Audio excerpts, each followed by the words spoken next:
and welcome to my channel Crafting with Shuttermonkey. Today I'm going to be showing you how to make your own tea time treat mat. While I work through this tutorial, I'm going to show you a couple of different versions of this tea time treat mat. And the first one I'm going to make, I'll be using this fabric by Aneela Hoey. It's called Walk in the Woods. This one will be the same as the original and it'll have a Dresden on the left hand side. For the second mat that I'm going to make, I will be using Down by the River fabric by Lewis Irene. And as you can see, this one is slightly different. I have a little English paper pieced flower on the left hand side of this one. And the final tea time treat mat that I'm going to make today is again made using Lewis Irene fabric, but this one won't have any fancy embellishment on the left hand side. This one is really simple if you're a beginner and very straightforward to make. Right, let's go back to the first mat that we're going to make today, and I'm going to show you how you would make your Dresden. Now you have to cut your 12 Dresden petals out. These 12 petals that you've cut out will make the outside petals of your Dresden flower. Now the first thing you need to do is to take one of your pieces and you're going to fold it in half, right sides together. You're then going to stitch down this edge here at a 1/4 inch seam. Here we go, this is how it looks once I've stitched my 1/4 inch seam. And you need to repeat that with all 12 blades. And here we go, now all 12 petals have been stitched along one edge, and we're going to finger press that seam open, keep your finger inside and turn it through to the right side and poke that point out. I like to use a knitting needle at this stage, it just keeps my points nice and sharp. Be very gentle as you poke it out though, because you don't want to burst your stitching. Make sure that seam is coming right down the middle, and let me show you how to do that one more time. So finger press your seam open and push it through to the right side and then poke that point out. And you repeat this with all 12 petals of your Dresden. And once you've turned them all through to the right side, you go and give them a press. And here we go, they've all been pressed now. Seams are right down the centre at the back.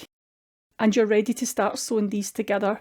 So you want to start sewing them together into pairs. So you would just take one, flip it over, right sides together, and you're going to sew these at a 1/4 inch seam along this edge here, starting there and work your way down. So you're going to start sewing here, secure your stitches at this top piece here and stitch all the way down using a 1/4 inch seam. And repeat that 6 times. So you will end up with 6 pairs. And here you can see my 1/4 inch seam just running down that side there. Make sure you press all your seams in the one direction. And once you've got these 6 pairs, you're going to start joining those together so you'll have 3 sets of 4. And here we go, I have my 3 bundles of 4, and again, just keep pressing your seams all in the same direction. And now I'm going to join these together to make my final Dresden shape. And as before, I'm just going to start at the top, secure my stitches and stitch down to the bottom. And this is how the Dresden looks now. All the seams, all pressed in the one direction, swirling round in a circle. Now, when you joined your Dresden petals together, you always start at this point here and sew down to the middle. If the middle looks a bit higgledy-piggledy, it doesn't matter.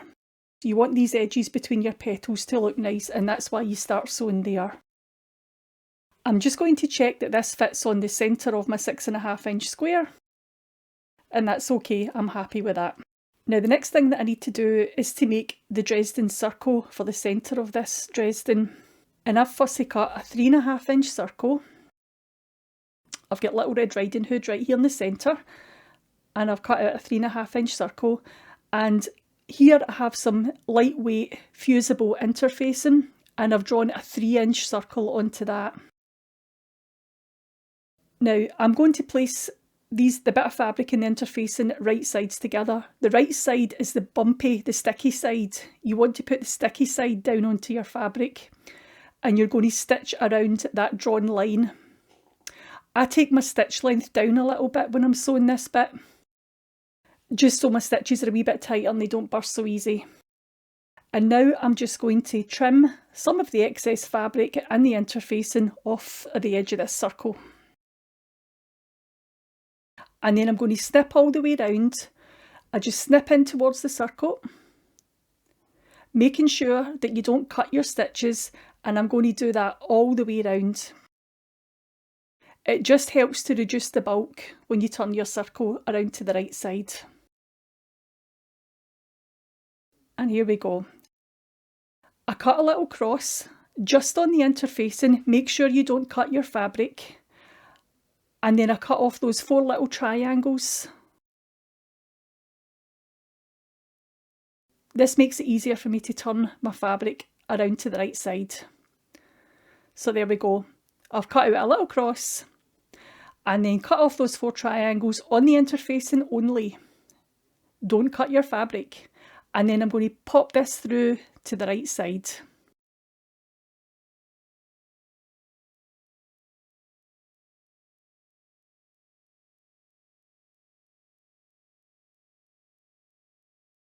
So I'm just going to run my fingers around the edge of this circle just to gently push the edges of the fabric out and create my circle shape. And there we go. And there we go, that's how it looks in the centre of my Dresden flower. Now the next thing to do at this stage is to decide how you want your Dresden to sit on the background fabric. Do you want your points to go straight up and down, or would you rather it was slightly off centre and it's the seams that are running straight up and down and along the sides? I'm going to do mine this way. And what I'm going to do is, now that the sticky side of my interfacing is outside, I'm just going to go press that and secure it onto my Dresden flower. And there we go, this is how it's looking so far. And now we're ready to go make the 9 patch. So I'm going to join my 3 rows of the 9 patch together. So I'll join these top 3 squares, I'll join the middle 3 squares and the bottom 3 squares all together. And once they've been stitched together, just using 1/4" seams, this is how they're looking. And I'm going to flip these over so you can see at the back my seams are pointing to the right hand side, but in this one in the middle, my seams are pointing to the left hand side. That's so that I can interlock my seams when I join these rows together. I'll show you how I do that now. So if you just pick it up, right sides together, you'll see that your seams lock. And I'm just going to place a little pin through both of those seams diagonally to hold that in place while I sew it.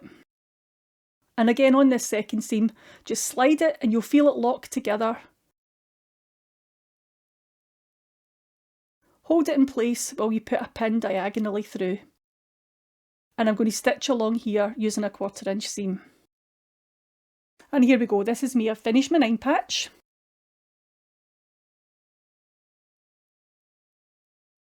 I've pressed both of these seams in towards the centre.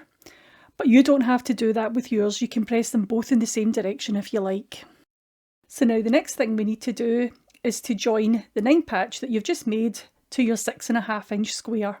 And once those 2 pieces have been sewn together, again just with a 1/4" seam, you're ready to layer up and start quilting. I'm just going to mark some lines with my Hera marker before I quilt this piece.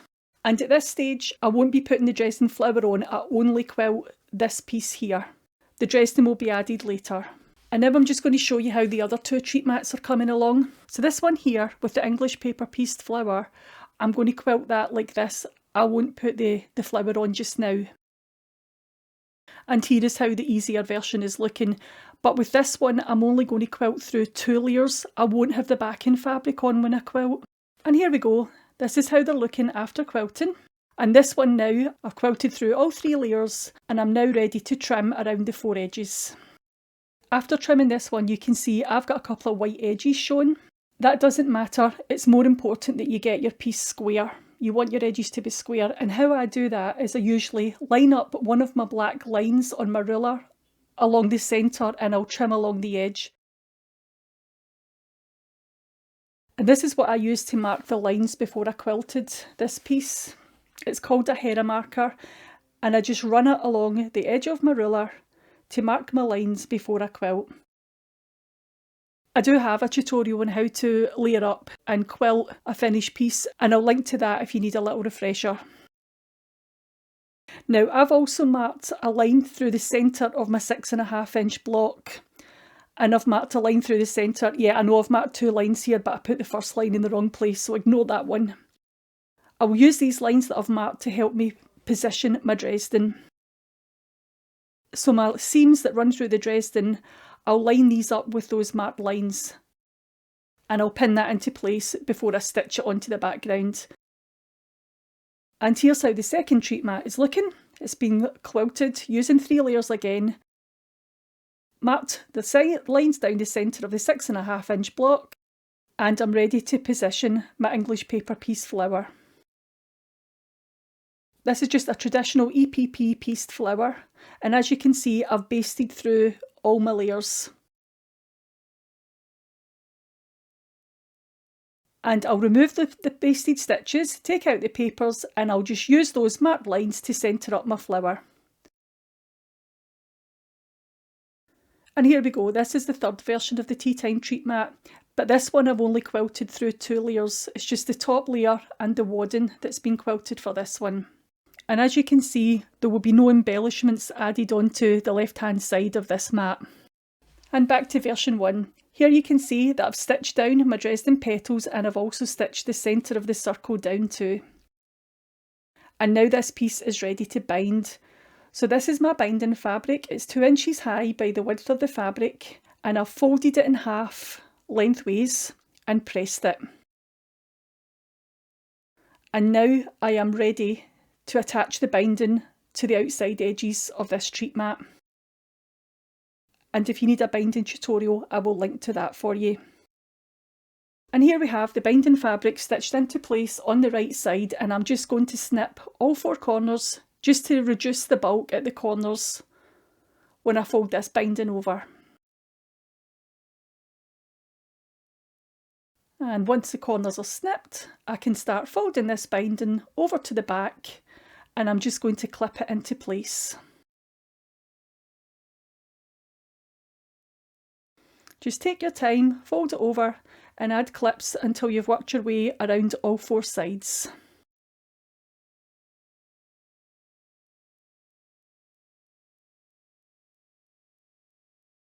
And here we go. This is it all clipped into place. And as you can see, I've used pins on the corners just to secure that fabric into place on my mitered corners. I find the pins do a more reliable job at holding the fabric in place on the corners. And I'm ready to hand stitch this binding down onto the back. And this is version 2 of my treat mat, and I've stitched my English paper piece flower into position. I've attached my binding to the front, and I've clipped it all down at the back, and it's ready for hand stitching too. And here we go, this is version 3 of the treat mat, which is slightly different. There won't be binding on this one. So I'm going to take my backing piece of fabric. I had to join 2 pieces together to make a piece big enough. And I'm going to place that with my quilted piece right sides together, and I'm going to stitch right round all 4 sides, but leave a little 3-inch gap here at the bottom. And this is how it's looking once it's all been stitched into place. I just stitched round at a 1/4-inch seam, leaving that 3-inch gap. And now I can trim round all 4 sides. And once it's trimmed, I'll snip the corners like I did before. And then I'm ready to turn it through to the right side. And to turn it through to the right side, I'll just push it all through that little 3-inch gap at the bottom. And I will poke out each of those 4 corners to make sure that they look nice too. And at this stage I'll use a knit needle again just to give them another little gentle push and square out those corners. And once that's done, I'll give it a press. Now you've still got this little gap at the bottom that's open, and I'm just going to stitch right round about a 1/4 inch in from the edge and down through the middle, and that will close that gap and secure your 3 layers all together. And here we go, here are the finished treat mats that I've made today. All 3 of them.